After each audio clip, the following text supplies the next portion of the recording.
Newsflash, Disney World is super expensive, and some people don't even know the half of it. As a guest, you save up money all year round to go on that oh-so-special Disney World vacation, only to find these sneaky hidden costs making your bank account a whole lot less magical.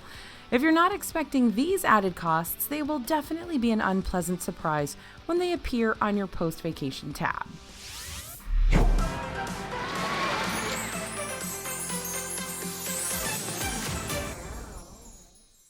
Hey everybody, it's AJ for Disney Food Blog, and today we're going to talk about those sneaky hidden charges in Disney World. Now, some of these charges can be avoided, and we'll tell you how. But others, well, you're going to have to cough up the extra dough, but knowing is half the battle, and it equips you to budget appropriately. So let's get started. First up is that overnight parking at resorts. And by resorts, we mean hotels. If you decide to drive to Disney World and you're staying at one of their hotels, expect to pay an extra $15 to $25 per night for parking. Yep, you heard me right. What was once a complimentary convenience for guests is now something you're going to have to budget for ahead of time. Just to put it in perspective for you, let's say you and your family are staying 5 nights at the Polynesian Village Resort. Lucky you. Because you're staying at a deluxe hotel, though, that's going to put you at the upper end of the parking price, so $25 per night. At the end of your 5-night stay, you'll be charged an extra $125 for that parking privilege. But don't think you can just escape this charge by staying off-site. If you take your car to Disney, expect to pay for it. Period. Even if you're staying off property, Disney's going to charge you to park your car in the park slots each day, unless you're a member of an affinity group that gets free parking. The way to avoid these parking costs? Well, don't drive your own car or use a rental car at Disney World. Use the free until 2022 Magical Express to get you to and from the airport. After that, you can use Disney's transportation, such as the shuttles, monorails, Skyliners, boats, etc., available to all Disney guests to get you around property for free. But don't forget, relying on Disney transportation can add hours of travel time to your day, and since time is money, especially in Disney World, you'll have to weigh your options to see what the best bottom line is for you. Me personally, I go lots of places every day. I don't just go to one park and stay there all day long. I'm usually in meetings. I'm usually late for about 1 million things during the day in Disney World. And so I do choose to bring a rental car and pay for parking because it just makes more sense, since I'm usually only at Disney World a few days at a time, and the extra transportation time with the free transportation just sucks up my whole day. So I pay the parking costs to have a car there. But it's really up to you. You want to crunch those numbers. You want to figure out, are you the kind of family or the kind of group that goes to the park in the morning, stays there all day, rope drop to fireworks? Or do you guys hop around, go to lots of different places? Also, are you only there for a short time? Do you need to get lots of different places very quickly? Or are you there for, a whole week and you've got the opportunity to sort of take a leisurely bus ride from here to there whenever you need to? So think through it and see what the best choice is for you. All right, new transportation costs. At the beginning of 2022, Disney's Magical Express will be no more.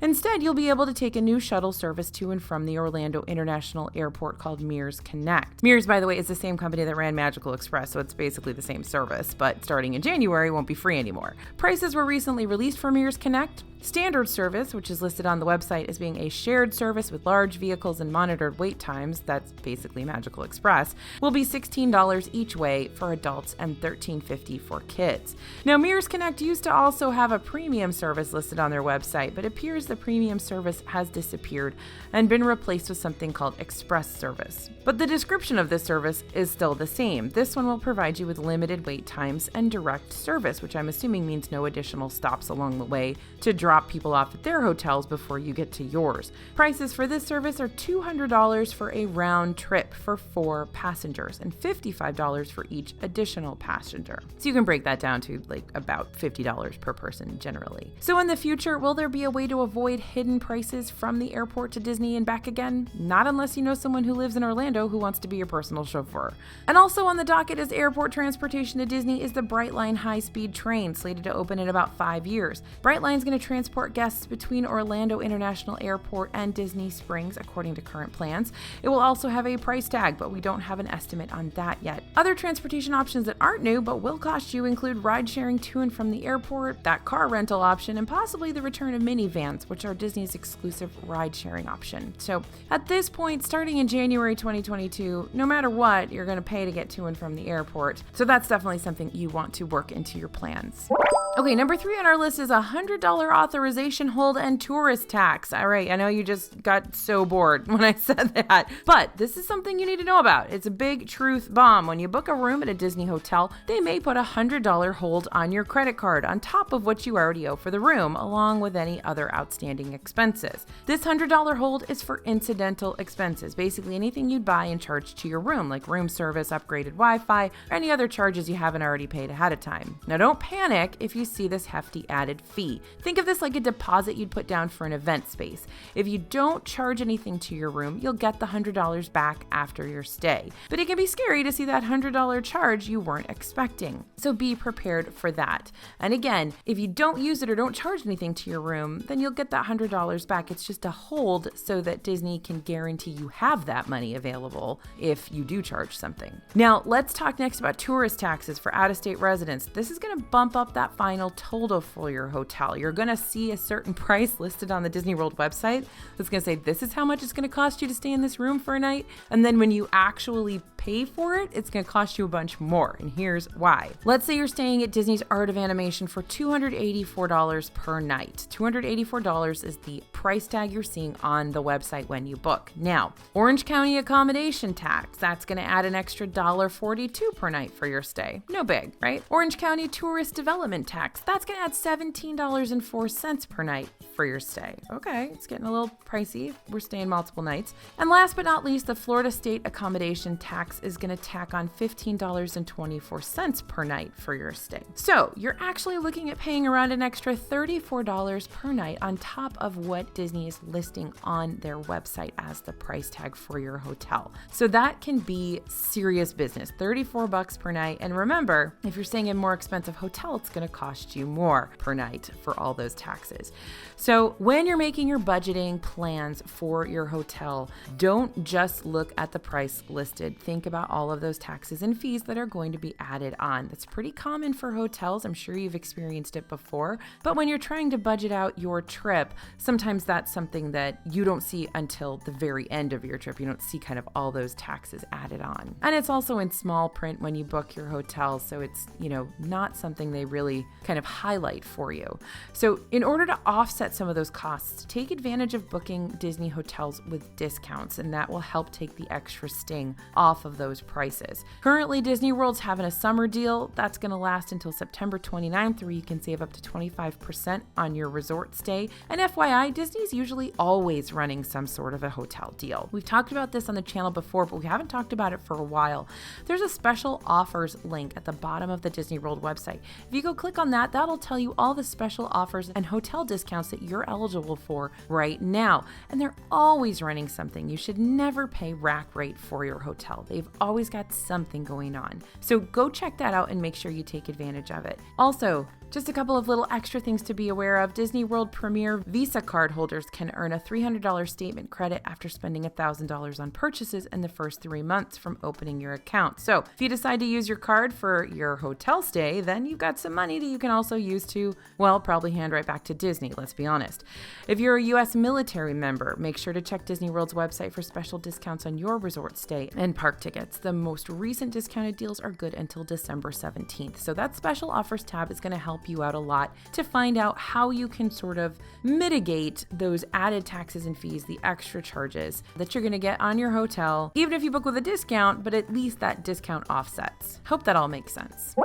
All right, automatic gratuity for large parties. This is a surprise hidden cost when you're at restaurants. So if you're traveling with a party of 6 or more, an automatic 18% gratuity will be placed on your bill at Disney World table service restaurants. Technically, Disney isn't supposed to charge gratuity if your 6th party member is under the age of 3, but it has been known to happen. It's totally up to the restaurant's discretion, so if it happens to you, don't be surprised. Now, when Tables in Wonderland returns, which will impact annual pass holders, DVC members, and locals, gratuity will always automatically be added at the end of your table service meal, but not at quick service locations. And the Disney Dining Plan also has automatic gratuity added as well.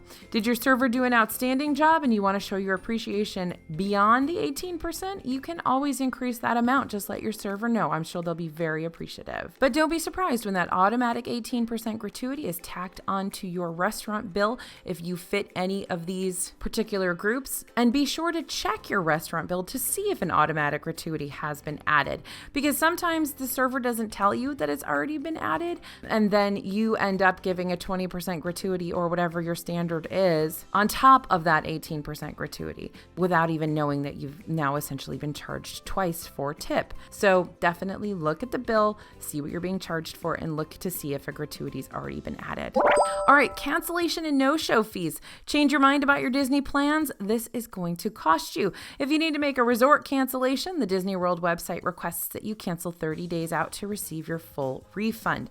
Now, there are different rules depending on your reservation type. If you're only booking a room called a room-only reservation, you can cancel up to 5 days in advance without a cancellation fee. If you book a package, your cancellation fee is going to vary depending on what package you've booked and how you've booked. If you're booking a room through Expedia, for example, most of their hotels are fully refundable. Just double check on the website to make sure your hotel isn't a special case. Whether you're booking through a third party or Disney's website and you don't cancel within the cancellation time frame, or you are a no-show, you will have to pay the full amount of the package or the first night on a room-only booking. This also goes for experiences like Savi's workshop. If you don't cancel at least one day before your reservation, you'll be charged the full amount for that experience. At Savi's, of course, that's going to be a $219 charge for a lightsaber you never built. Now, you'll also have cancellation fees for restaurants. These vary based on if you've prepaid for a meal or not. Usually it's $10 per person if you're a no-show. So if you have 6 people in your party and you just decide not to go to one of your dining reservations, that's going to cost you $60. And believe me, that can add up, because when I was going to Disney World with a baby, and babies, I don't know if you are aware, are very unpredictable. And sometimes, you can't make it to a dining reservation that you had planned to go to, or you go to a dining reservation and it's a disaster. And so those cancellation fees really can add up. I think there were days that I missed multiple reservations because of things like nap times or other issues. We won't get into that now, that, I had to pay lots of cancellation fees. So keep that in mind. And also prepaid meals like Cinderella's Royal Table, they're going to keep your whole payment if you don't show or don't cancel within the cancellation windows. So read all that fine print. Now, some special experiences have cancellation fees too, like VIP tours and behind the scenes tours at Disney World. You'll receive a cancellation fee for your private VIP tour, quote, equal to 2 hours at the booked rate per tour if you do not provide at least a 48-hour notice, unquote. Now, per hour, those VIP tours are in the hundreds, and so that will set you back quite a bit of money. Backstage tours have a similar cancellation fee. If you don't show up for your tour or cancel at least 48 hours in advance, then you're just going to have to kiss that money goodbye. Now, before you book that Disney vacation, make sure to read all the fine print. That goes for flights, car rental, off-site hotel. We have a blog post on DFB right now detailing all of the refund and cancellation policies right now, and we do update that regularly. And here's an important tip. Remember that right now, due to COVID-19, many companies are offering flexible cancellation policies. So that's why the fine print is especially important. For example, right now I can change and cancel flights on certain airlines with no change fee. That's a huge deal. Disney's updated refund and cancellation policies for many of their parks, hotels, cruise ships, and Adventures by Disney vacations. So pay attention, my friends. Mark those cancellation deadlines in Sharpie in your planners or in bold on your Google calendars with notifications every 10 minutes, because it's really, really important not to get slammed with tons of cancellation fees if you've got to change your plans. Okay, let's talk about Disney World tickets. Prices for Disney tickets aren't ever set in stone, especially when it comes to peak season. So if you go to Disney's website and look at their ticket visit guide, it'll show you the standard ticket price point, $109 per day. Now, Disney's not very sneaky when it comes to telling you how much it's going to cost to add Park Hopper and Park Hopper Plus privileges on top of that. They tell you flat out it'll be an extra $65 to $85 on top of your daily park ticket. But this is what you're going to find in the fine print. First off, the price per day of your ticket decreases with the more days you spend in the parks. Disney's tagline for this is, the longer you stay, the less you pay per day. So Disney is intentionally trying to give you the vibe that you're going to save money by staying longer, which sounds like a win-win. But really, it's a win-win on Disney's part. If they keep you in the parks longer, they keep you spending more money on food, souvenirs, and other experiences for longer. So let's say you've selected the number of days you want to be in the parks and chosen your park ticket option. This is a hypothetical scenario. I'm just going to choose the standard park ticket without the park hopper. Now you're going to keep on scrolling to finish up your payment and well, look what we have here. Disney will ask you to select a starting point for your vacation on the calendar below. Some days, sure, are still at $109, but that's not true of all the days. Now let's take a look at the September schedule, for instance. Towards the end of the month, when we're starting to get towards the 50th anniversary, the only day that costs that low price is September 26th. Then those prices start to increase, creeping up to $122 to $125 per day. And if you jump on over to December, when the holiday festivities start happening, no 109 price ranges in sight. You're going to have to pay around $126 to $149 per day. That could be a giant $40 extra per ticket per person per day.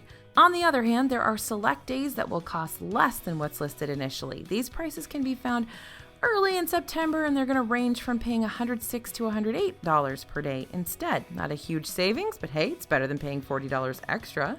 If you're paying for peak prices for your Disney park tickets, double check your hotel as well. Hotel prices are going to fluctuate just like the tickets will, hiking up during peak seasons and weekends.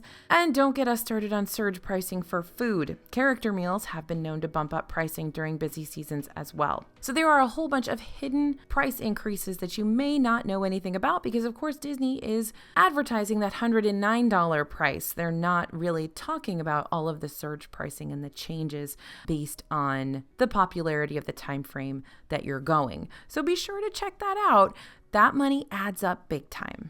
All right, now let's talk PhotoPasses. Those prices can sneak up on you too. It's fun to go to photographer cast members around the parks and get those professional park beacon shots at Cinderella Castle, Tree of Life, Spaceship Earth. It's extra fun when the photographers add a little spice to your photos by including magic shots or zoom shots, right? Like being able to hold Tinkerbell or Remy or a bunch of balloons. It's totally adorable. Oh, and don't forget those in-ride pictures too. Those are going to be added to your PhotoPass as well, so you can remember your wild, bug-eyed expression after launching 0 to 60 on Rock and Roller Coaster. Such great memories. Now, at the time of getting the pictures uploaded to your My Disney Experience account, all you have to do is scan your MagicBand or park ticket. No charges necessary. You get to see all your pictures with the PhotoPass watermark and ooh and ah over them. But when you get home and have to decide which pictures you want, yeah, that's when you begin to realize how much those cutesy shots are actually going to cost you. Getting all your Memory Maker pictures for one day is going to cost you $69. Now, let's talk about how you can save on that. If you know in advance you're going to want all of your PhotoPass pictures from your trip, you can purchase Memory Maker before you get to Disney World for $169, and that'll cover all the days of your trip. If you decide to purchase your PhotoPass pictures during or after your trip, then a Memory Maker is going to cost you $199, so that's an extra little $30 fee there. But what if you just want one special photo? Do you have to purchase the entire day's worth of pictures just for one special moment? Not at all. Each individual digital copy is $16.95. However, the My Disney Experience app doesn't advertise this. You're going to have to go directly to Disney's website to make single photo purchases. So you got to figure out for you, how many of those photos do you think you're going to want? If you're going to want all of them, then save the money and buy it beforehand, and then you get all of them for that low price of $169. But if you're not going to buy a ton of your PhotoPass pictures to hang all over your walls and frames and stuff, then go for the single purchase photo for $16.95. That's a lot less than $169 and a lot less than $199. Now, if you do decide to go ahead and buy the Memory Maker, take advantage of it. Study up on all the PhotoPass points and magic shots. Get your money's worth. There are hundreds of different PhotoPass opportunities around the parks, so track down those PhotoPass photographers and pose like there's no tomorrow. But be aware that buying those pictures will cost you extra, no matter which way you slice it. All right, Disney dining plan, my friends. Disney just announced their dining plan is coming back this fall. Now, there are still a lot of questions. Will the dining plans look the same as they did back in 2019? Will Disney make updates or changes to pricing? All we know is that with the previous version of the Disney dining plan, even though Disney promoted it in a way that made you think you were going to save all kinds of cash money, we usually found it difficult to actually break even. So if you're looking for a way to budget for your trip, the dining plan can actually sink you a little further into a Disney World money pit if you're not super smart about it. So how can you be smart about it? Do the following. No credit left behind. Prep ahead of time to use all of your dining credits. Second way to be super smart about it, get bang for your buck. Buy the most expensive things you can with your credits. Choose the steak and the lobster at table service restaurants. Drink the alcohol that's included. Don't use table service credits on breakfast, which is the cheapest meal of the day, unless it's an uber expensive character meal. Use snack credits on the most expensive and unique snacks. Shameless plug. We have full ebooks that list out every single snack in every park, show you a picture, give you the pricing as well as a review. So there's no better way to plan for snacks than those ebooks. Find them at dfbstore.com. Use code YouTube for a discount. If you want more tips for the dining plan, we've got a couple of videos around here that'll definitely help you out. Okay, now let's talk vacation package deals. Disney vacation packages usually consist of park tickets, room, dining, and any extra experiences, all wrapped up in one nice, convenient purchasing bundle. Disney tries to convince you that buying these package bundles is going to save you some serious moolah, and sometimes they can, but it's the way they market these packages that could really trip you up in terms of hidden charges. We have a video discussing the different ways Disney manipulates you into spending more money like this, which you can totally check out after we finish up here. Now, Disney likes to put in the big bold print that you can save all this money if you get a vacation bundle for a 6-night stay. But in reality, that bundle is still available to you if you're only planning on staying 2 nights too. This is just more fine print mumbo jumbo. So no, you don't have to book a 6-night trip to get that deal. Disney just uses that as an example in their marketing that just so happens to kind of look like a requirement, but it's not. If you can't or don't want to do a week-long trip, you do not have to. You can get the same deal when you're staying fewer nights. So the lesson here, of course, is always read the fine print. Don't skip out on a potentially great package deal just because you're staying fewer nights than Disney would like you to stay. Read over the details and check to see if this deal can still apply to you and your travel party. FYI, DFB will always tell you the minimum night booking number in our blog posts about these hotel discounts, so you don't have to search it out for yourself. If you are in a situation that you have to search it out for yourself, know that you usually have to click through at least 2 links to get to that information that tells you what the minimum night stay is. So if you see the thing on the website, you have to click the, more info link. And then once you get over there, sometimes you have to click another link to the more info, and then you get to the minimum night stay. Sometimes our writers even have to make fake bookings. We book like 2 nights or 1 night, and we make fake bookings to get to the point where we can see how few nights you actually have to do to get that same deal. Like, we go through the process so that we make sure we're giving you the right information. So you can rely on us for that, but if you need to search it out yourself, that's how we do it. And remember, Disney wants to keep you on property just as much, if not more, than you want to stay there, because that means more moolah for them. So of course, they're going to give you the example of staying a whole week. Okay, next on our list is no more free MagicBands. Okay, once upon a time, you could score a free MagicBand for staying at a Disney hotel. This is no longer the case. You got to pay for your MagicBands now. MagicBand prices currently range from $19.99 to $34.99, though hotel guests can sometimes get standard one-color MagicBands for a discounted price. So why is Disney making you pay for these now? We're guessing a couple of reasons. MagicBands are still useful. They still get you into your hotel room, they hold your payment info, they keep track of your park tickets. However, they're not as essential as they used to be. Disney's trying to push the Disney Magic mobile function on your My Disney Experience app, which holds all the same functions as the MagicBand does on your phone. This isn't a bad thing. The mobile app is free to use, but this is causing MagicBands to become more of a cute, useful accessory rather than a necessity, and since Disney would rather you use your phone anyway, they're going to make you pay for the band. Now, Disney's probably charging for these bands also because they can. Sure, it's frustrating to have to pay for bands when we were able to select styles complimentary before, but for those who've traveled to Disney before and know the excitement of receiving those bands in the mail, well, you might just be willing to fork over more cash to experience that unboxing thrill again. So Disney understands us emotionally, my friends.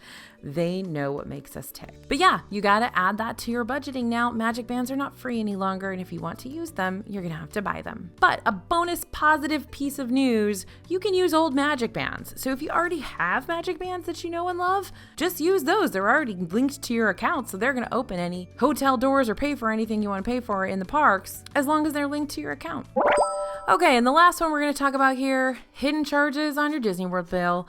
is the new FastPass system. Yep, I've been talking about the Disney Genie Plus a lot on DFB lately, but it really is a hot topic of conversation right now. The old FastPass system that used to come complimentary with your Disney World theme park tickets has been kicked to the curb and replaced by Disney Genie Plus, which is starting up this fall. For $15 per person per day, you'll be able to book Lightning Lane selections. That's the new name for FastPass. And these will allow you to skip those standby lines. Lightning Lane works a lot like the MaxPass system over in Disneyland. You choose an attraction, you choose an arrival time, and once you ride, you make another selection. As many as you want, but just one at a time. However, some rides won't be available under the standard Lightning Lane Disney Genie Plus prices. If you're wanting to skip the giant lines for hot ticket attractions like Rise of the Resistance, Seven Dwarfs Mine Train, or the new Remy's Ratatouille Adventure, you're going to have to pay even more for the privilege of skipping the main line. Disney calls these, quote, individual attraction selections, unquote, but Molly at All Ears calls them fancy rides, which is what I think we should go with. So yeah, want to ride rides? Free. Want to ride rides with lower weights? $15 per day. Want to ride fancy rides with lower weights? Even more money's on top of that.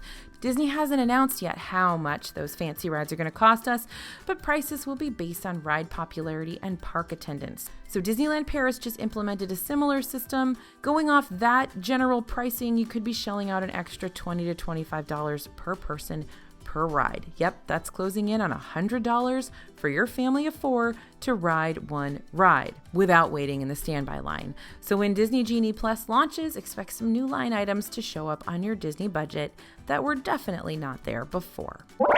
Okay, I know that was a lot to take in, but I'd much rather have you know now than get hit with a massive credit card bill you weren't expecting after your trip.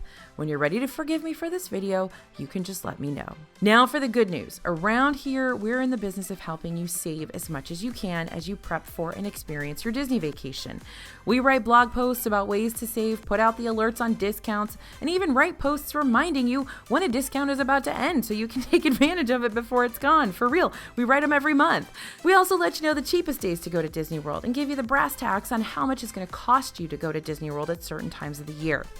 And we break down for you in our DFB guidebook how to figure out if the dining plan is the right choice for you. So if you're ever looking for more Disney World deals and discounts, stick with us. Sign up for our newsletter, the link is in the description of this video, and never miss another update on ways to save in Disney World. We have got you covered. We do all the research so you don't have to. So stick with us, y'all. Thanks for listening. I know this has been a tough one, tough pill to swallow, but it's going to be helpful, I promise. Thanks for watching. As always, this is AJ for Disney Food Blog, and we'll see you real soon.